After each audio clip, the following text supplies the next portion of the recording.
Welcome to Coast Creatives, a podcast for and about working professional artists within the entertainment industry. I'm Torrin Cavens Flores, and along with my co-host Joe Funk, we interview actors, directors, photographers, writers, and many, many more. Today, we'll be talking with director, producer, and actor Diane Foster. In 2018, she founded WallyBird Productions with the goal to create projects that thrive on diversity and equality with high entertainment value and substance. Well, she's succeeded, and in this episode, she shares how and why and proves that you don't have to wait around for your big break. You can just make it happen yourself. Let's talk to Diane Foster.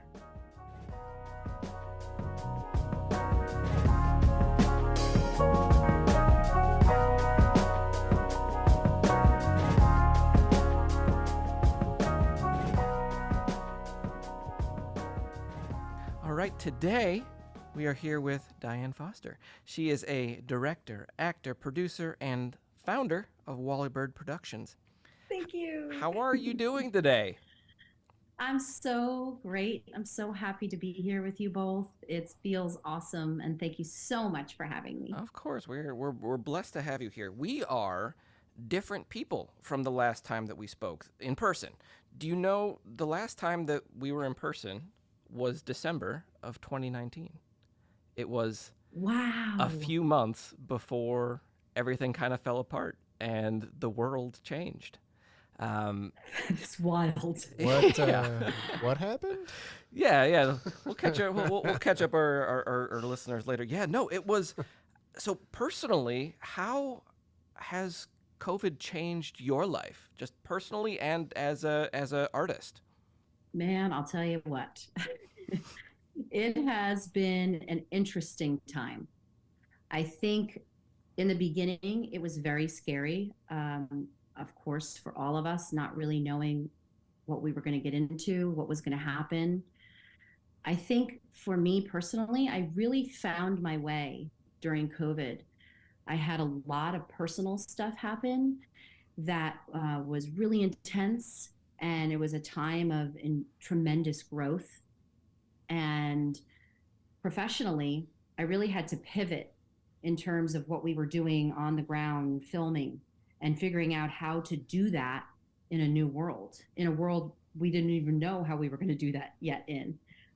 So I would say big changes, but feel really grateful to be on this side of it now, because I feel like that time really was a pause for the entire world to say, okay, you know what? We need to really figure out what are things that are most important. Really, let's take the time to be authentic with our words and our actions and the things that we are doing, not only for ourselves, but for others. So I think that really had the biggest impact on me. And I really looked at it as a time of change and growth necessary that we needed to do. Yeah. It's a time for reflection and prioritization, and some people really embrace that, which I love. And give us a little bit of a background of who were you growing up before you got it to LA and did all that you're doing, all the amazing work you're doing in the film industry. Where are you from? Give us a little background on you. I am from the great state of New Jersey, the Garden State. And I loved growing up in New Jersey. It really gets a bad name because people automatically think, Jersey Shore. And I'm like, those people aren't even from New Jersey. They're from Staten Island. But it was a great childhood. I grew up right outside of New York City, about 25 minutes outside of Manhattan, which was incredible because when you're growing up and you have an affinity for musical theater and acting and singing, there's no better place to be than 25 minutes outside of Manhattan. So I was really afforded a great opportunity to have the incredible support of my family. I'm the youngest of 6 children. And my parents are still together, which I always tell them they're like dinosaurs in this day and age of marriage. My family is incredibly close. They're really my best friends, and they always have been. And because I was the youngest, I came many years after the sister before me. She's 11 years older than me. And then my oldest sister's 18 years older than me. So I really felt like I had built in lots of moms with my siblings. And it was just incredible. And they've always been really supportive. They always came to all my plays that I was in. I was always, from the very get-go, singing, dancing, acting. Like that was me. That was the kid who was doing that constantly, much to their chagrin sometimes, but they really did embrace it as much as possible. They were all involved in sports, and I came along and was like, I just want to tap dance. And they really supported that fully. And I appreciate that so much to this day, because it really gave me an opportunity to be my authentic self and be who I am always. I never had to sort of push that down, because they were embracing it and showing up for me and supporting me always. So I had a lot of a great support early on, and I started dancing when I was 8 years old. I won Little Miss Union, which was the contest in town. I danced to Whitney Houston's "Want to Dance with Somebody," and from that point forward, I really did everything I could in terms of performing. I did all the local plays, the regional theaters. I was very busy. I was in the swing choir and the show choir. There was nothing that was performance-based that I didn't do. And also, luckily, I got to attend Paper Mill Playhouse Conservatory, which was a summer program. Paper Mill Playhouse is the largest and well-known regional theater, definitely on the East Coast, perhaps the country. They have incredible people that come in from New York City and teach the youth program. And I did that throughout my high school years every summer. And it was a really incredible time, because during my senior year, I played Princess Winifred in Once Upon a Mattress in Union High School. And the high school next to me was Milburn High School. And someone that I went to conservatory with, who happened to win an Oscar, her name is Anne Hathaway. She and I went to conservatory together, and her and I played Princess Winifred, same year, different schools. And we were both nominated for what was called the Rising Star Award. I do believe that the Paper Mill Playhouse still does this award. And it's basically like the Tony Awards for all the high schools in New Jersey. And we were both nominated for Best Actress, and I won. And I will never live that down. And it was such a great time. And I think winning that award at 18 years old, before I was heading off into, college life and all that kind of stuff, or my next steps, what would be my next steps, it really gave me the confidence to say, I can do this professionally. Yeah. I can actually make this a career.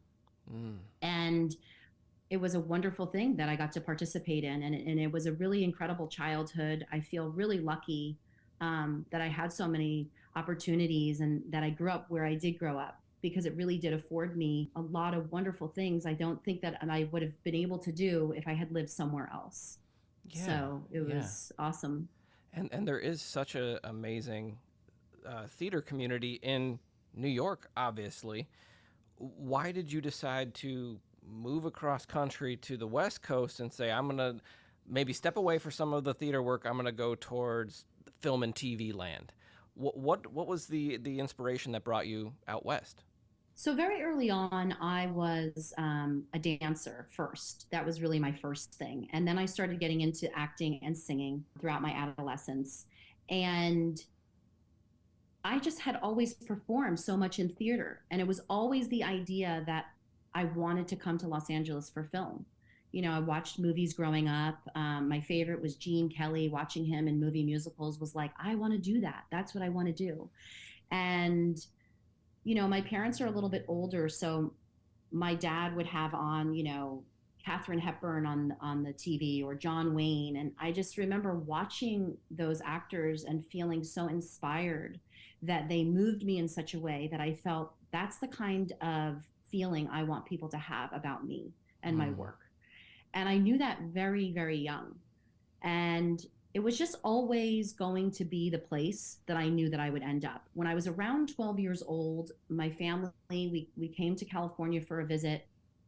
And I knew it then. I was like, I'm going to be back here for sure. I'm going to live here. There's absolutely no doubt in my mind. And I did it pretty quickly. Once I graduated high school, I did a little stint at Marymount Manhattan College in New York City, but school really wasn't the thing that I wanted to do. I really wanted to be out. I wanted to be working because I really was working more or less throughout my adolescence, doing plays. In my senior year, I was leaving school early because I was doing the matinee performances of a show at Paper Mill Playhouse. And I was already working. So for me, going to school was, I did it more or less, I think, because I thought I had to. And about a semester in, I was like, okay, I am done with this.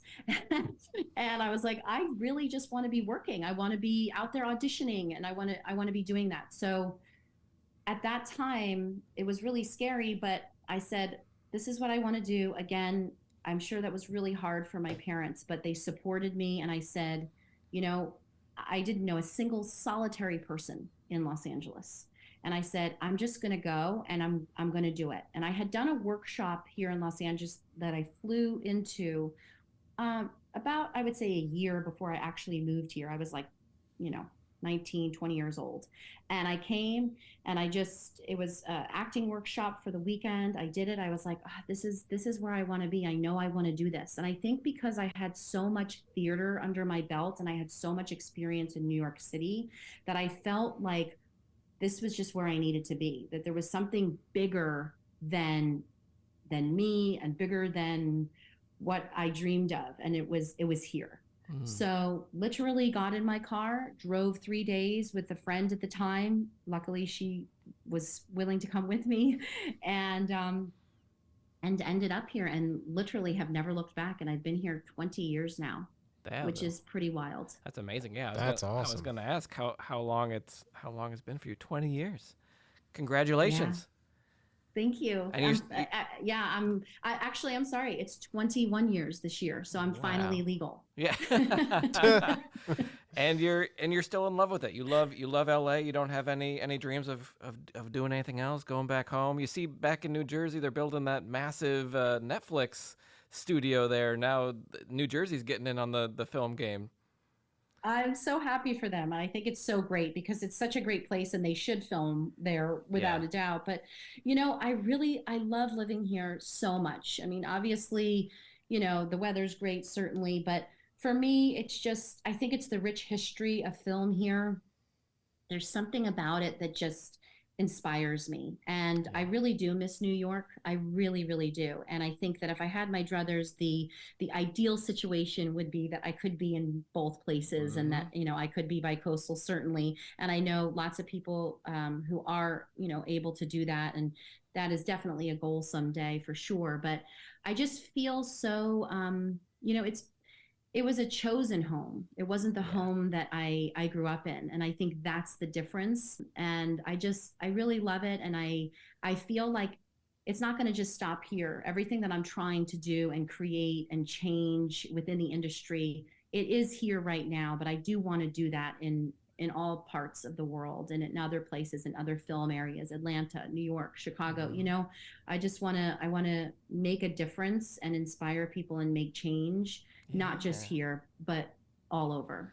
Al, that sounds like a wonderful segue to me. Let's jump into WallyBird. Let's talk a little bit about it. How did WallyBird come to be? So because I had been here, like I said, now 21 years. When I first came out, I was professionally dancing because that's what paid the bills. I was doing music videos. I even started off in the original production of the Pussycat Dolls, which was a variety show at the Roxy in Hollywood before it became a girl group. And I was one of the original girls who was in that. There was about 12 of us. And we had celebrity guests and whatnot that came in: Carmen Electra, Christina Applegate, Gwen Stefani, to just, you know, name a few. And it was incredible. That was my first job in Los Angeles. And really from there, I sort of pivoted, because even though dancing was a way to pay my bills, I was very serious about being an actress, very serious about wanting to do independent film, period. and television. So I really sort of started to shift things there and started auditioning for film, basically anything that I could do, to get my feet wet and my hands dirty. And not long after that, I produced my first film called Iowa, and it was about the crystal methamphetamine epidemic in Iowa. It was a narrative feature film. We did a documentary and also a film, and that film went to Tribeca Film Festival and was official selection 2004. And that really, once again, gave me the confidence to say, oh, wow, you know what? I've never done this behind the camera stuff with producing, but I can. And that's really what started me off on continuing to do the producing all these years. So I had done it for a while with my partner at the time. And when we split, I sort of had to go like, what am I going to do? No longer having, this partnership, I need to do this on my own. And I was freelancing for a little while as a producer. And then in 2018, my only brother, Walter, passed away. And it was very difficult, very traumatic. And anyone who has lost a sibling can definitely tell you that it made my world stop. And it halted everything in my life to say, what am I going to do that's going to make an impact? Because we aren't promised tomorrow. And that line of thinking really changed the trajectory from there until now of the things that I decided to do and wanted to do. I felt the best way to honor my brother, whose life was cut way too short, was to create something in his name that could be inspiring and really changed the way that people viewed things, gave people an opportunity that didn't normally have an opportunity, and more than anything, entertain people and take them away for an hour and a half to a world they've never been and really make them happy and joyful. And really, that has been the entire reason why I do what I do. And like a rocket, literally, it felt like a lightning bolt hit my body. And it's funny because I was speaking about this with my sister yesterday. I was really intent on having my own company.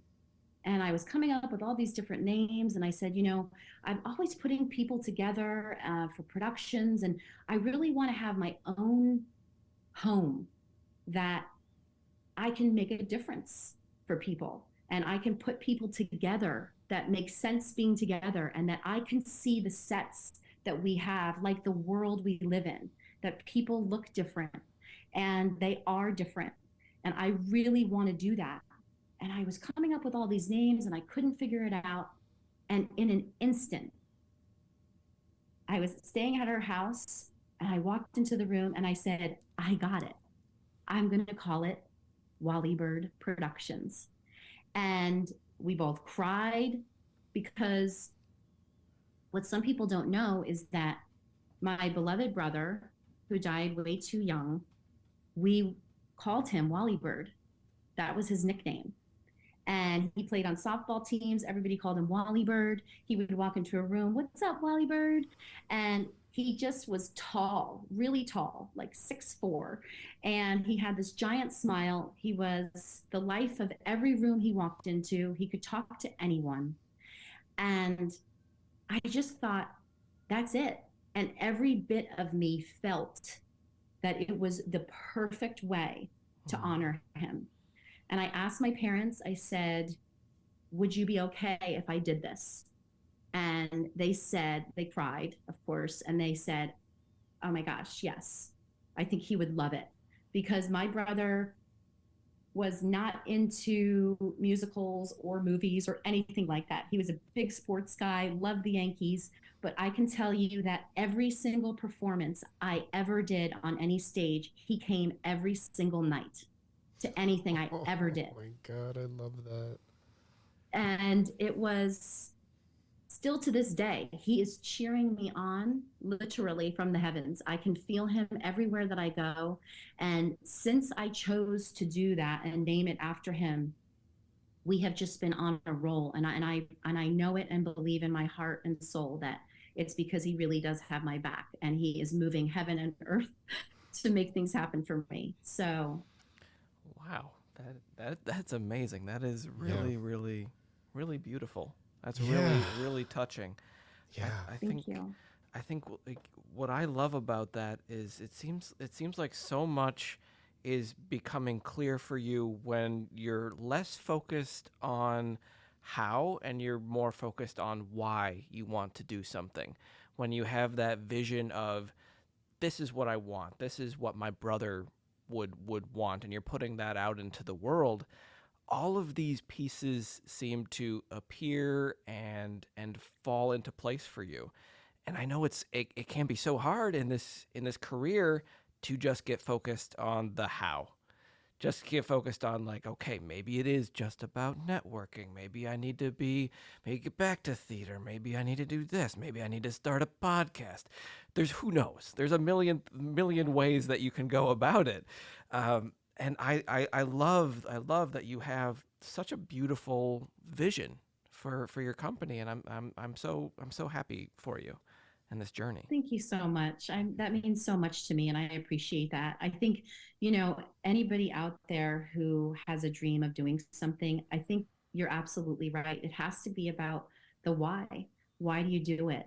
And when you can really hone in on that, I think it just becomes clear. And more or less, it becomes easier than you ever imagined because it's the right thing, because you're doing it for the right reasons and you're doing it in the right way. And that feels really good. And truly and honestly, it feels so good to honor him because I miss him so much. And it's just something every day I get up and say, I'm doing this because he would be so proud. And I know that it's just going to get better and better. And I just see when I look out and I drive around LA and I'm like, I want to have a studio that has WallyBird on the water tower. Like those are the dreams that I think of. And I just think that those kind of dreams, I can believe in it even more because it's not just about me. It is about my brother, but it's also not just about him. It's about all of us, the collective, coming together and telling our stories and being open to receiving those stories and thinking about, wow, that person went through that and feeling that, being inspired by it, maybe it changing the way you do things.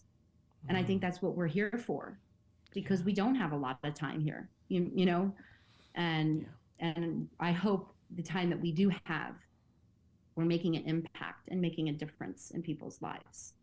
It's great to hear how you talk about your family and their support and how much you acknowledge that and appreciate that, because my family's the same way, 100% supportive, and I love them for it, and I acknowledge it, and I'm thankful for it every day. The reason I say it's great to hear you talk about it like that is because not everybody gets that. It's important. I mean, it really is to have that support because you're correct. Not everybody has that.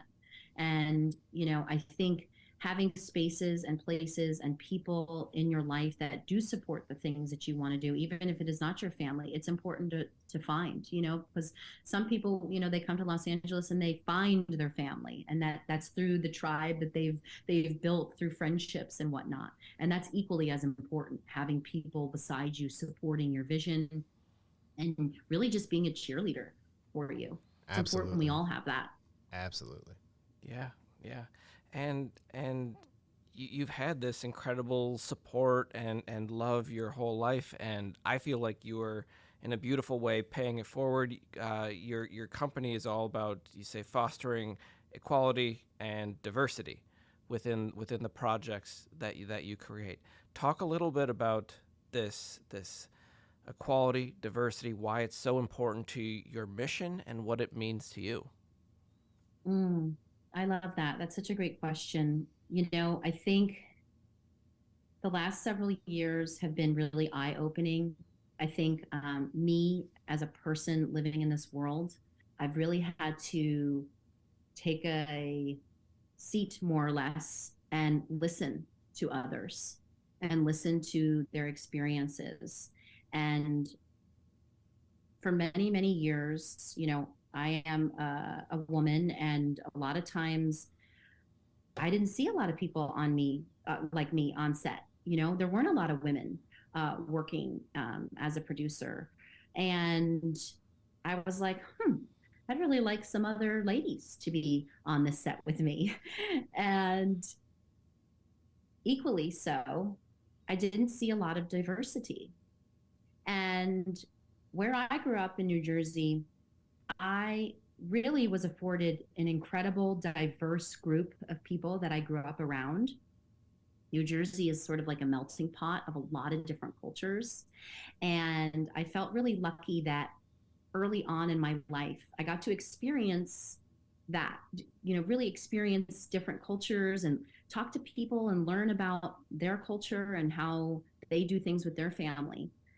And I think the biggest thing of wanting to do this with WallyBird is representation really does matter. When you see yourself in the media and you see yourself out in the world, not only does it make you feel that you can relate to somebody else, but it makes you feel seen, that who you are is important and your experience is important. And oftentimes, I think it's just been easier to hire the next guy. And I don't want to do that. I want to search for the right people for the job. And I want to search for the people who need to be there and give them the opportunity to do that. And it's not easy, to be honest with you. It really isn't. You have to be somebody, especially as a producer making a film. When I have done that in the past, I'm like, you guys, we need to search for people. We can't just hire the same people over and over again.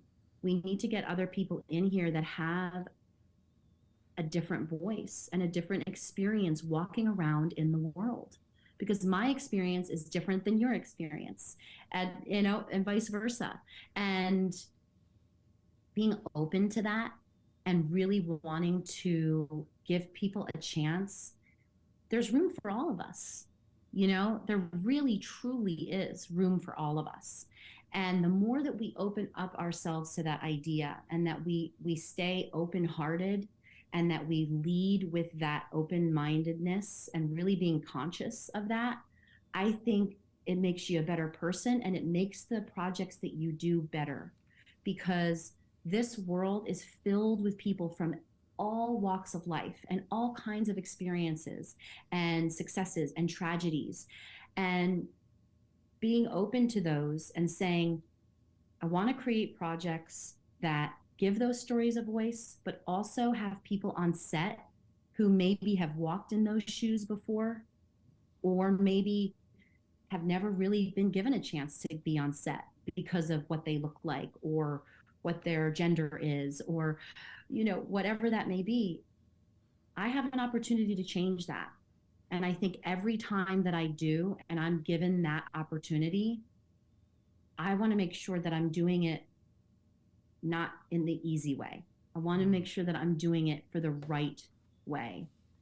And that's really why inclusion and diversity is really important to me, because I think seeing yourself in the world is important. And I want especially young kids to know that they can grow up and be the things that they see, especially the things that are most inspiring and important.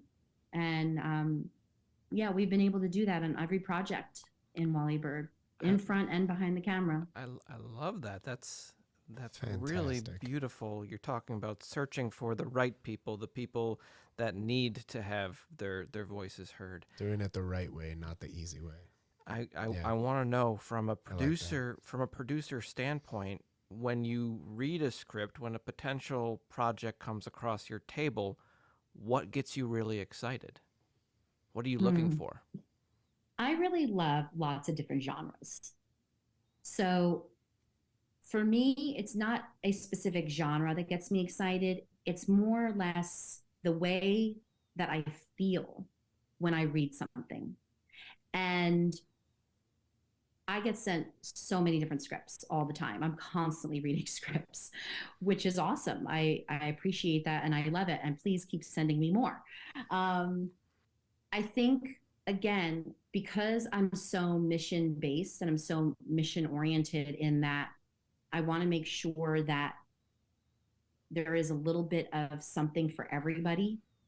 I do like seeing projects that come across my desk that, you know, I never have seen before, or a place that, you know, maybe doesn't exist. You know, more than anything, I think the most important thing is that a project needs to move us in some way, whether that's through the comedy, whether that's through the drama, whatever it is, it needs to move us. And it needs to be action oriented in that an audience should see it, react to it, and then go out into the world and try to be either more helpful, more joyful, more entertaining, more inspiring, you know, do more volunteering, whatever it is. I always feel like the projects that we have are in some way in an action-oriented way. And that is how we become part of the solution. We can talk about it all day long and we can post stuff about it all day long, but are you part of the solution? And the only way you can be is through action. So the projects that really get me excited are ones that make me feel that way, that make me feel like there's something we can do, whether that's we make this film and in the marketing, you know, we do XYZ to get a community of people together. Those are the kinds of things that I immediately think about when I'm reading a script. It's not just the script, the character, the dialogues, the time and place. It's like, how do I see this in the world? And what can it do in the world? How can it be the best it can be in the world? How can it help people in the world? That's awesome criteria. Yeah, I love that. Yeah. Thank you. Yeah. I looking at your website, I also love how there's so many different genres, both with the you know, horror films and comedies and dramas, but you also have, these are feature length, these are some narrative documentaries, these are music videos. I like how you're mixing up the length of these projects too, and I think that's probably, I would assume, a great way to keep you energized, because when you work on a feature film, you're talking about something that can take up potentially years of your life. So it's nice to have something like a music video that you can throw in there. Where like, this is an amazing story that I can tell in 3 minutes. Do you love? You've directed all types now. Do you love one more than the other? The pros and cons of them. What are your thoughts on them? Yeah, you're absolutely right. I really do love the diversity of the genre and also the medium. And I think it does get exciting because a feature takes about 3 years of your life, for real, you know, and you have to be willing to really sort of sign that contract of like, okay, we're going in on this relationship, because it takes some time to get a film made. And that's the misconception for people, that it's like, oh, you've made a movie, you're done shooting, like, when's it going to be out? And it's like, no, it's like, not for a while, another couple years. Yeah. Yeah, it's a process. It's a process. Yeah. And anything good is a process, right? So it's like anything good that we do, you know, we have to be willing to put the time and energy into. I think so far, probably my favorites are features, just because I do like going in on the long haul with something. I feel like I'm a relationship gal. So I like that. I like, committing to something and really wanting to see it through. Not to say that I don't love music videos and short films. I think that there is a wonderful place for them and I love working on them. The nice thing about music videos is you can create an entire world. You can create, crazy cool characters and whatnot. And, you shoot it in 1 or 2 days and then you edit it in a couple of days. And then it's like, okay, we're done. And then you can move on to another cool story and create another cool thing. But I do think that as a storyteller, I prefer long format because I really want to take people away. I want them to sit down for the hour and a half or whatever it is and really enjoy themselves. And when they're done, be like, that was so awesome and so much fun and or so inspiring and so moving. And those are the kinds of movies that I love, that when I go see and I walk out of the theater and I've bawled my eyes out or I've laughed, I'm like, oh, those are the kinds of movies I want to make. And this is how I want people to feel when I'm leaving the theater. So I think making movies really is my favorite. And for me, it gets me into my zone of genius, which is really honing in on all the detail and all the things that it takes to go from development to distribution and all the things in between and all those little colors and layers and all that stuff and just having the stamina to do it. And I feel like I'm a really strong person and that kind of stuff really gets me excited that we're going to take people away for this amount of time and they're going to leave with just so much joy. And that gets me really, really excited. It's a process, right? It's, again, going back to, like, you got to have a why for it because, and we talk about this all the time, to make a feature film, you have to have that creative brain and you have to have the business brain. And not a lot of people have that, and not a lot of people also have the patience to learn both of them. So having that inspiration of, okay, this is why I'm doing it, this is why I'm pushing it out there, I'm sure that helps you get through it. But it sounds like you also enjoy the business side of it, the distribution, the financing, and all of that. A lot of people are turned off by that. Why do you enjoy that part? Oh, that's funny. I know. I don't know why I enjoy it so much, but I do. I think that again, I think it's just all part of it. It's like building a house. You have to have a foundation in order to build this beautiful house. And I don't want to skip that step. And I want to be a part of that step. And for me, it's always about creating the right team because the energy has to be right. When I made my feature, I interviewed every single person that was going to step foot onto that set. And not in a way that was like, okay, so tell me about yourself. It's like, I really wanted to feel their energy and be like, are you all in on this? Because we ride at dawn, And I wanted to know that they were going to ride beside me because filmmaking is a team sport. You do not do it alone. I have to pass that ball and somebody better be ready to catch it. That's how it has to be. And we all need to feel like we're on the same team because it's really hard work and it's really long hours and it's a lot of moving parts. So if we're all in it together, then we're doing what we need to do. And I think getting the financing, creating marketing, talking to the right distributors, all that kind of stuff is, again, part of the team effort. So if you're not willing to do those steps, then I really think then you should rethink the medium because maybe features isn't where you want to be. Maybe you want to be part of it. Maybe you don't want to be in the production side of it. Maybe you just want to be an actor where they're showing up and then they're leaving, or maybe you want to do a short where it's, you're not investing as much into it, monetarily and otherwise. Those are the kinds of things I think people and creatives should think about because when you're going all in on a project, each part of it is really important. And that comes from the money that you're raising and the people that are actually going to put it out into the world. And I think that if you set that energy up right, I'm a really big energy person. Like, I feel like that's an important part of it. You know, we're creators, and you want to have the tools of the trade that you need to create something, and you need to have it lined up right. A painter needs the right tools to paint something beautiful. I feel the same exact way as a filmmaker. I need those tools to be ready to go. And one of those things with filmmaking happens to be the money. You know, you have to have that set up properly so that you can then do your job properly. You can show up as a creative properly. And you're absolutely right that people forget the word business in show. And you cannot forget that, because both need each other.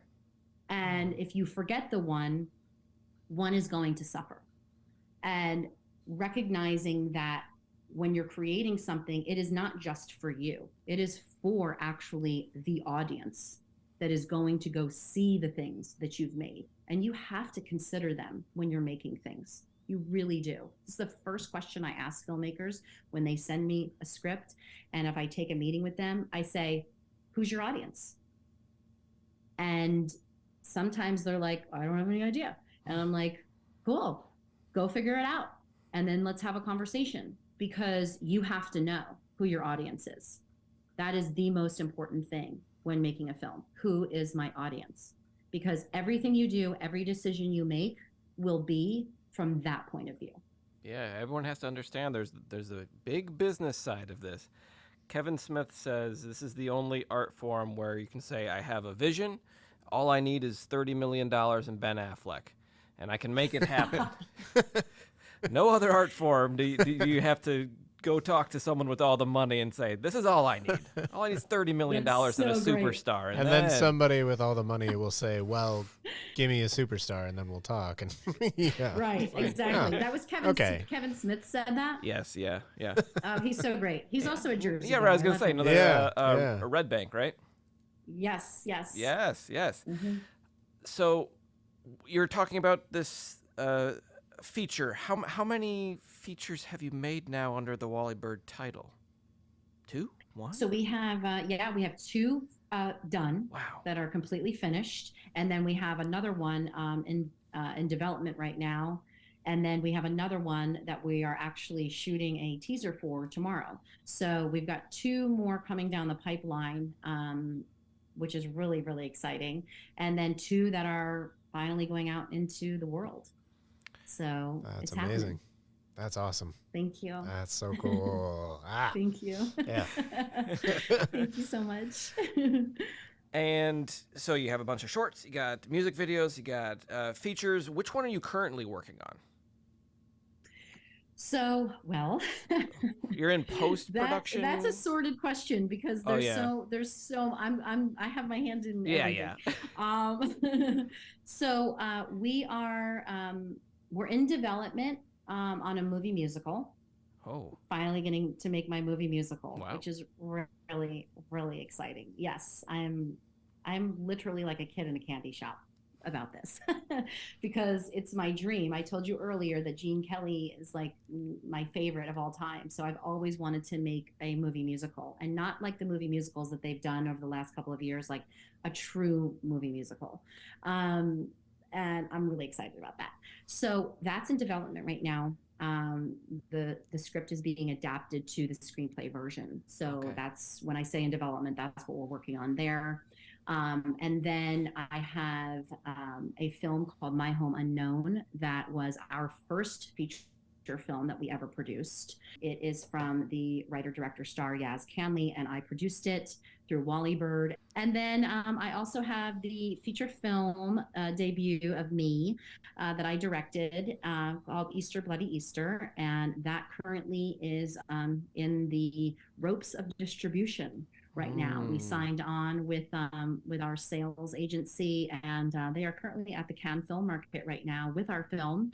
So that's really exciting. And we have some really exciting stuff happening with it. So That is so cool. Very cool. Thank you. I'm excited for all these. I'm especially excited for Easter Bloody Easter because we have some mutual friends in that film. I see the post and I was like, I know that person. I know that person. That's amazing. That is so exciting. And for Easter Bloody Easter, you directed, executive produced, and starred in this film. Is this the first Yes. time you've done all of those roles within the same project? Yes. How was that? How was that? How did you manage? It was so hard. It was so hard because you have to be really good about changing those hats. Yeah, that too. Not sleeping, and also just changing the hats and really being able to delegate each thing that you need to do from a different perspective.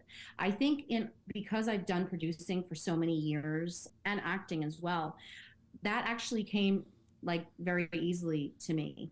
And I think the biggest thing for me is because I was directing it and I was acting, I had to be both in front and behind the camera.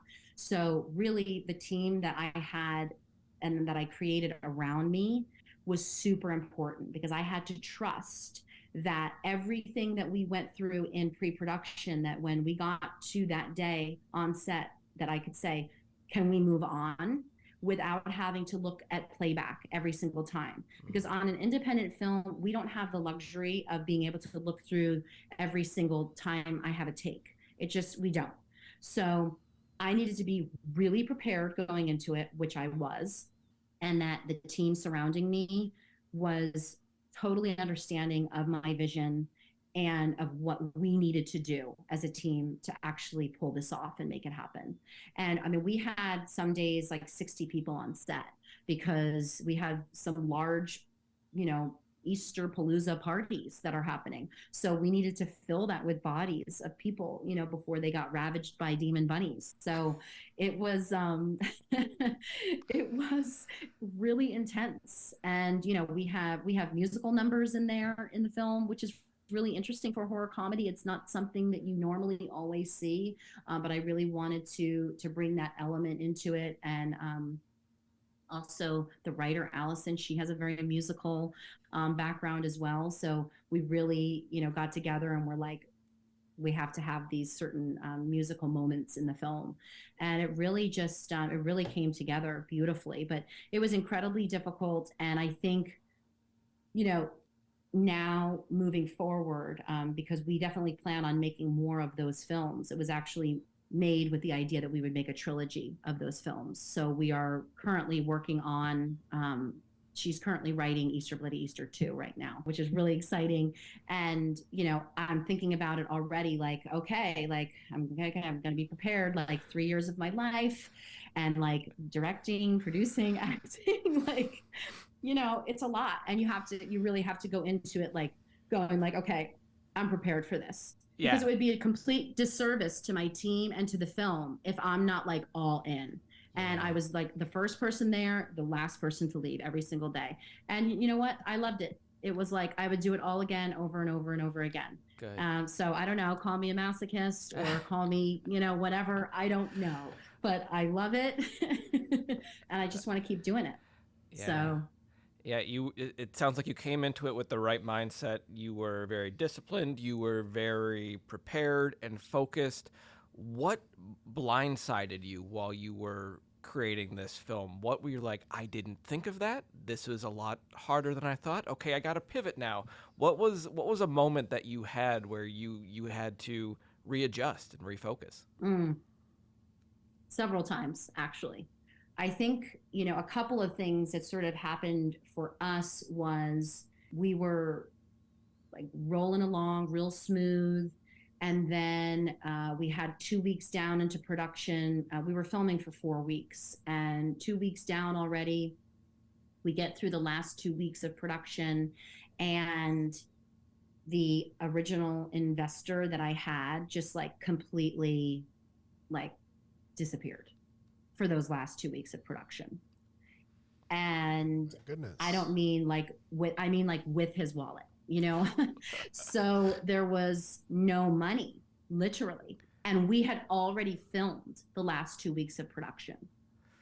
And I was like, I can't believe that this happened, because I am so, I really am so prepared when I go into something. So I was so devastated, because I'm like, I can't believe I didn't see this. Like, I can't believe I didn't have some kind of insurance in place that just in case this were to happen, that we would still be okay.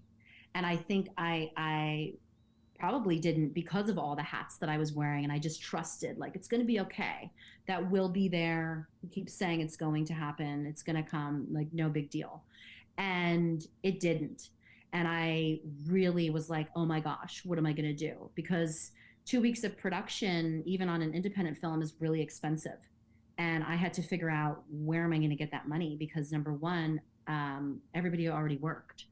So it's not like I was like, well, we can wait until I have the funding and then we can do it. No, like, we've already done it. So people have already stayed up these many hours, and, so it was really shocking and really difficult to accept that happened, and that I was going to have to figure that out, and I would have to do it relatively quickly. And it took me about 4 weeks to figure it out. It was not overnight, because it was a substantial amount that was, not something that I could just, like, borrow from a friend. Like, I really had to figure it out. And I am somebody who is trustworthy and honest. And my biggest thing is, like, I make sure that I take care of my cast and my crew. Like, they're my homies for life. I have to make sure they're okay. And WallyBird Productions stands by the idea that we will always show up for you. Like, that's going to happen. You're going to, I try and pay people right away. Like, I am not somebody that makes people wait for 6 weeks and stuff like that. I don't do that. I'm not that kind of producer. I understand people are paying their rent. It's expensive to live in this city. I get it. And I'm never that person. So it was really difficult to swallow that pill. And luckily, I pretty much spent, I would say, that whole month almost not sleeping, because I couldn't lay my head down at night knowing that people had worked and had families. And, all this stuff was so important to me. I'm just not built that way. I'm just not built that way. I can't do that, where I'm just okay with that. And luckily, by miracles upon miracles, I was able to figure it out. And in a relatively quick time. It wasn't like people had to wait months and months and months and months. We figured it out, got everybody paid, and then I was like, okay, now we got to figure out post-production, because we had a plan, and that has now fallen through. So one of the reasons why it took us a little longer with the film to be done is because we couldn't jump into post-production right away, because I had to actually go and get more funding. I had to figure that out. And what I went through over that month, I was like, okay, I need to, like, take a week or two and just, like, sleep and figure this out. And luckily, once again, just started to put the pieces together. When I tell you, a film, like, this film wanted to be made, it was like, it was living a life of its own. It was like, no, we're going to make this happen. So things just kept sort of falling into line, even though things were sort of falling apart, and then they would fall into line, and they would fall. It was like one of those crazy things. It was just meant to be. It was meant to happen that way. It taught me a lot about what I can do in the future to ensure that kind of stuff doesn't happen again. And I think we learn more from our failures than we ever do from our successes. So when we go through something like that, we change and we become better and we do better. And I really actually appreciated that, because I was so glad that it wasn't at a budget level that was so crazy that I couldn't figure it out, and that took me down in some way. This gave me an opportunity from this point forward to do things differently, so that I don't have to worry about that.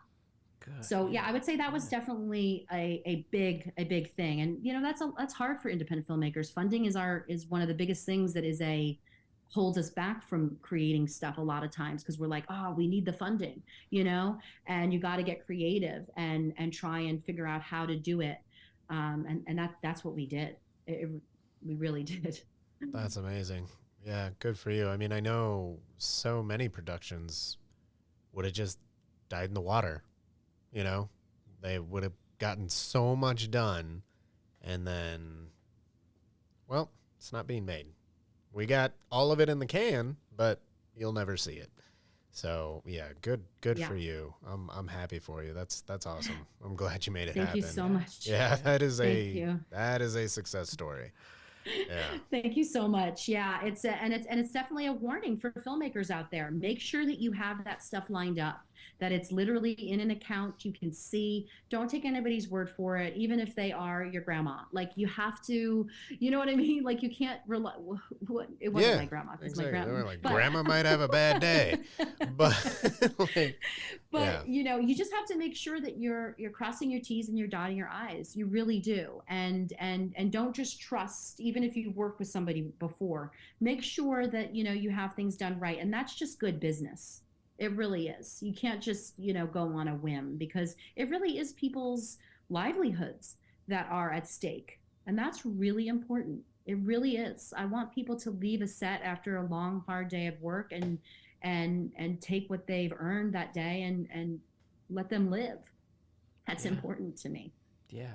No, it's really important. There's always a misconception that it's like Hollywood elite. You live in Hollywood, you work in Hollywood, everyone's rich and making great money. And hopefully from something like the writer's strike that's happening right now, people can understand that even within the industry, there's so many different levels to it. And there's so many people that are struggling just to get by and just to put food on the table. So it's extremely commendable that you're doing that for all these people. I want to work on one of your sets. This sounds like fun. Yeah, sounds right? This sounds like a good time. I hope you will. Yeah, that's great. Send me an audition notice. It's a great time. It's a great time. Yeah, that'd be amazing. So, what are you most excited about with these projects right now? What's your primary focus, and what gets you out of bed in the morning for all of the projects you're working on right now? What do you want to put out into the world? Oh my gosh, I am just over the moon about this stuff, because I really feel a major shift this past year of, like, all the work that we've done since 2018 is really starting to, like, it's just like all pistons firing. Like, we're really doing it. And obviously really excited about the film festival that we're going to be there. I'm really excited about the release of Easter Bloody Easter. It's a really fun film. And I took a lot of time to really make sure, again, that the team of people that are putting it out into the world was the right team. And this is really cool, because I don't think people really know, like, how the distribution aspect of filmmaking goes, or maybe they have a sense, but this is really interesting. We finished the film around like the end of October, beginning of November of 2022. Course, then we went into the holidays and whatnot. And once January rolled around, I was like, okay, like, really have to, like, you know, start looking for distributors / sales agents, whatever it may be, to get this film out into the world. Because I know, again, like anything, you know, I'm not going to do it by myself. We have to have a team of people that are all working hand in hand to make anything great happen. And I reached out to 12 different distributors and sales agents, like, pretty much right off the bat, just like cold emailing them. I had an incredible pitch packet that I created with my editor that basically broke down, like, who's in the cast, who's the people that we use for post-production, a little bit about me.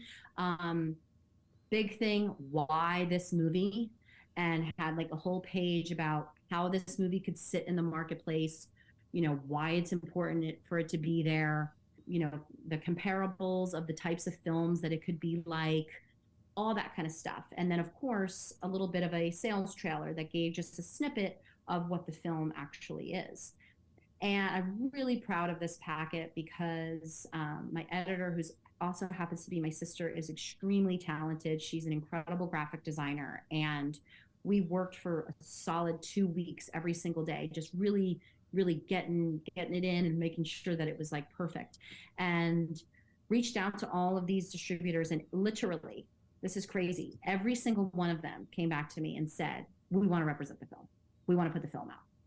Every single one. Wow. And That's awesome.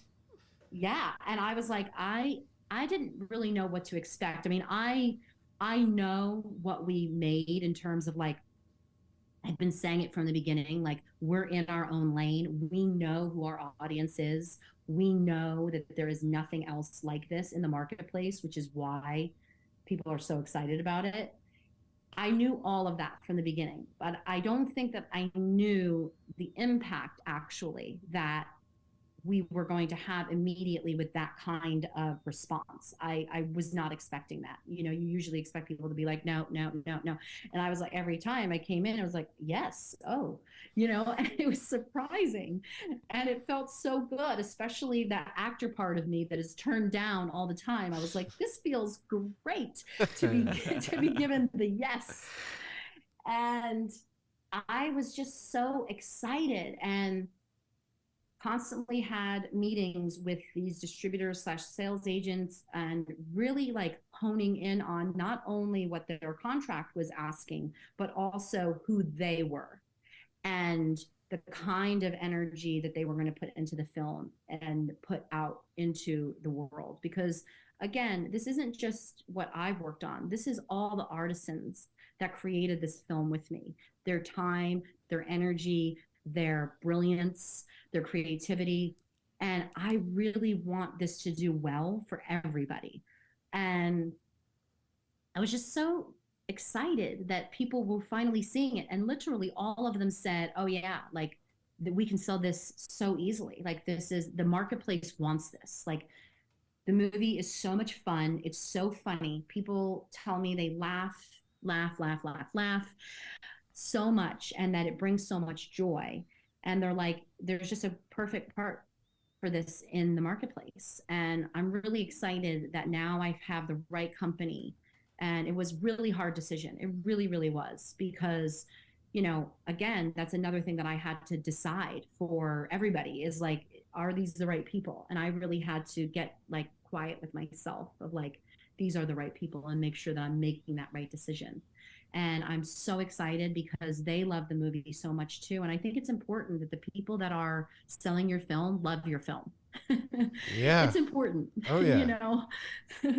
And so I'm really most excited about that because so many people worked really hard and it's been a long time coming. And I was, you know, everyone was like, is it going to come out this past Easter? And I was just like, I'm trying, you guys, I promise I'm trying. But it just doesn't work out like that sometimes. And, you know, you want to make sure it's the right time. You want to make sure it's the right thing for it. And now I finally feel that way. So it's just, I just have such great feelings about it. And I know it's going to do so well. So yeah. I can't wait. Yeah, I'm excited. Yeah, you have to promise to keep us in the loop for when we can be seeing this as well. I definitely will. Yeah. Don't worry. All I have to say is that we're gonna do a red carpet event, and the word of the day is either glamour cowgirl or glamour cowboy. So glamour person, like glamour cow person. Glamour cow person. but not cow stuff, like, you know. Yeah, no, I'm gonna come. And I'm gonna come dressed as a cow. show me your best rhinestones. You know what I mean? Oh, I'm so excited. I'm excited for everything that you're doing with WallyBird, and I feel like this whole podcast episode has just been just like you're putting your heart out there and you're opening up and showing us your motivation, your belief set behind your work, and it seems like all of this is you're seeing the fruits of your labor now, and I'm so happy for you and everybody out in LA. Thank you so much. Yeah, I feel really great too. I think, you know, not every day is going to be easy as a creative, and there are certainly really difficult days and difficult times. And I think that if we can just remember that everything is a season, you know, and seasons change, and being willing to be open to that and not get down about it, and, you know, keep yourself motivated and focused and like the belief in yourself, that's really important. And nobody really truly can take that away from you if you don't let them. So I hope for all the creatives out there listening that who you are and what you are is really important and necessary and needed in this world. And just keep fighting for what you believe in and what you want, because it's really just right around the corner. So just keep chipping away, keep chipping away. I mean, cue music. I was gonna say we usually end the podcast with the question that we propose to our guests, and we say, if you could go back and tell your younger self one piece of advice. You've already given us so many gems, yeah. So I don't want to put you on the spot. But if you could go back in time and cross paths with yourself moving from New Jersey to Los Angeles, if you could pass along one word of wisdom, one nugget of truth to pass along, what would you tell your younger self? I think I would say be true to yourself. And that sounds so cliche, but it's so true. And I say that because when we are true to ourselves, we are operating out of a place of honesty and not from a place of fear. And as somebody who is a creative in this world, we already take so much on because we feel so much and we want to express so much. So be true to who you are in your heart, and don't let anybody change that, because it's so beautiful. It's so beautiful. And you are worthy of sharing that light with the world. And please, please, please let it shine as bright as you possibly can, and keep shining it. That's wonderful. Yeah. That's beautiful. Yeah, I think. Cue music again. I know. My goodness. I've been through a lot of therapy. Oh, It shows. Is wonderful. I love just sitting here listening to all this. This is great. Well, thank you. I hope that helps others. I really do. I really do. Because that is the honest to God truth that I would tell my younger self and anybody else's younger self. Yeah, you have. I tell that to young people who come to my sets.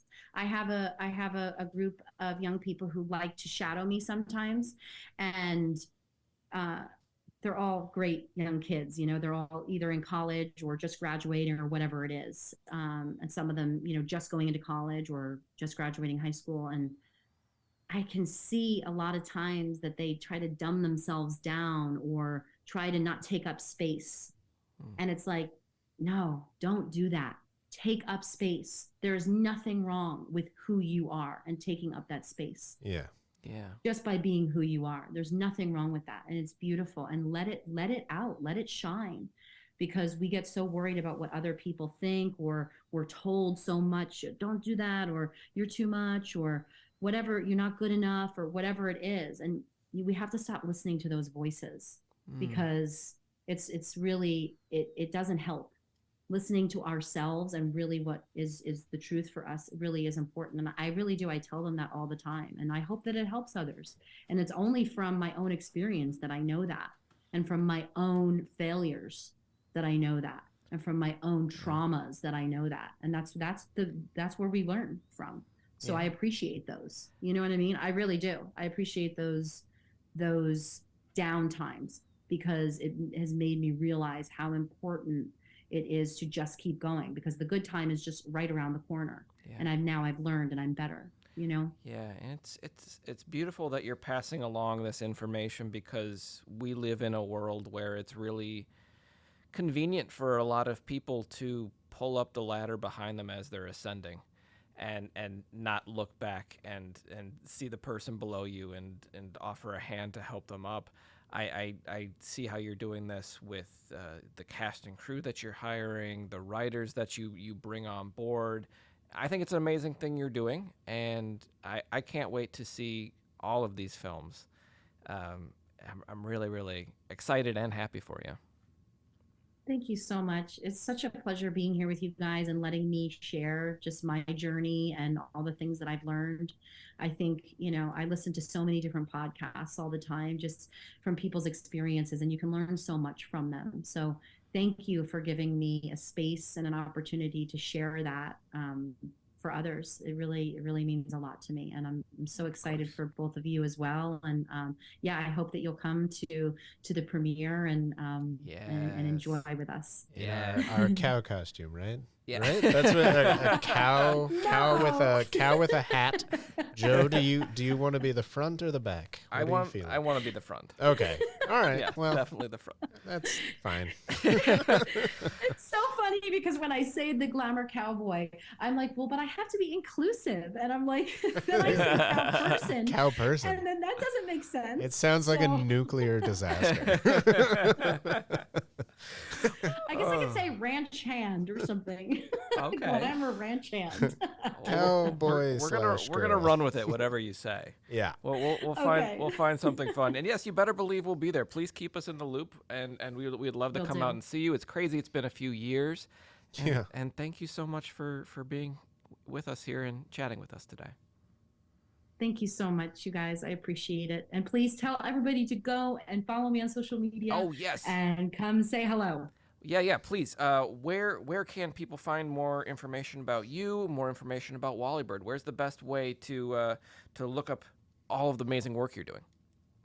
Yes, so you can absolutely check out WallyBirdProductions.com, and certainly shoot me a message from there anytime. And then also on Instagram at WallyBird Productions and at Diane Foster Official, and at Diane Foster Official on Facebook as well. Amazing. So come say hi. Everybody, please go check it out, and we can't wait to see what you come up with next. And that is one N in Diane, correct? Yes. Okay. All right. Because people might get confused.